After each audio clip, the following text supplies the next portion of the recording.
राचे पूजेस साहित्य आहे विशेष परी पूजावया तुम्हास जगी पदार्थ न राहिला. இந்த ஓவியில் மற்ற தெய்வங்களை பூஜிப்பதற்கு அதற்கென பிரத்யேகமான சிறப்பு பொருட்களும் வழிபடு முறைகளும் உள்ளன. ஆனால் உம்மை பூஜிக்க உகந்த பொருட்கள் இவ்வுலகில் ஏதும் இல்லை என்றோ என்று ஸ்ரீ தாஸ்கனு மகராஜ் பாடுகின்றார். இந்த ஓவியில் பாபா சாக்ஷாத் பரம்பொருளாகவே இருப்பதால் அவரை பூஜிப்பதற்கென்று பிரத்யேகமான உகந்த பொருட்கள் ஏதும் கிடையாது என்று தாஸ்கனு கூறுகின்றார்.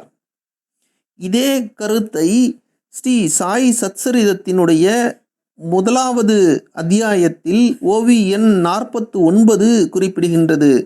ஜியா துஜ்யா துஜ உபமாவே தோதோ ஆஹேச தூஞ்சி ஸ்வபரவே ஜே காஹி திருஷ்டி படாவே தே நடாவே துவாம் ஸ்வயேம் என்று குறிப்பிடுகின்றார். அதாவது சத்குருவே, உமக்கு எதையுமே உவமானமாக காட்ட இயலாது. ஏனெனில் உம்முடைய இயற்கையான குணத்தினால் எந்த பொருள் உவமானமாக காட்டப்படுகிறதோ அதில் ஏற்கனவே தாங்கள் உறைந்திருக்கின்றீர். எப்பொருளின் மீது கண் பார்வை விழுந்தாலும் அது நீர் எடுத்துக்கொண்ட ஓர் உருவமாகவே உள்ளதென்றோ என்று ஹேமத் பந்த் அவர்கள் குறிப்பிடுகின்றார்.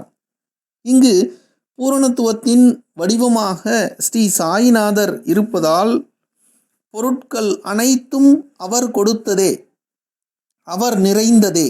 உதாரணமாக சூரியனுக்கு கடற்கரையில் அர்க்கியம் கொடுப்பதை குறிப்பிடலாம். கடலின் நீரை எடுத்து அர்க்கியமாக கடலிலேயே விடுவோம்.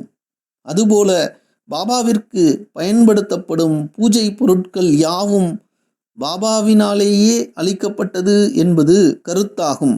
இந்த ஓவியில் மட்டுமல்ல, இதற்கு பிறகு வரும் 106, 107, 108 ஆகிய ஓவிகளிலும் கூட தாஸ்கனு மகராஜ் இதே கருத்தை பதிவிடுகின்றார். ஜெய் சாய்ராம்.